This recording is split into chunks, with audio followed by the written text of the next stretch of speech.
Hello everyone, it's Miss Arlene again. Today we're going to embark on an exciting journey into the world of plants and discover their incredible life cycle.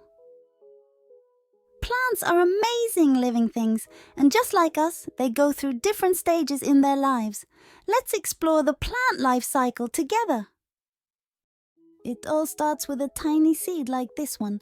Seeds can come in all shapes and sizes. Once the seed is planted in the soil and provided with water and sunlight, something magical happens. It begins to sprout. This is called germination, where the seed starts to grow roots and shoots. As the plant grows, it develops more leaves, stems, and roots. Now our plant is in the mature stage. It's fully grown and ready to reproduce. Look at these beautiful flowers.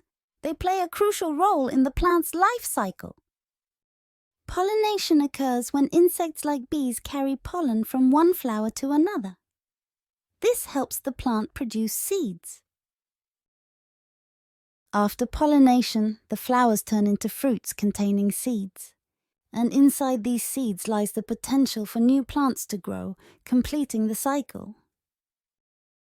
And there you have it, the amazing journey of a plant's life cycle, from seed to seedling to mature plant, and back to seed again. So my friends, the next time you are in the garden, think about what you have learned about how plants grow. Thanks for joining me on this adventure into the fascinating world of plants. Keep exploring and learning about the wonders of nature. And don't forget to tell your parents or guardian to subscribe to my channel. Goodbye, everyone.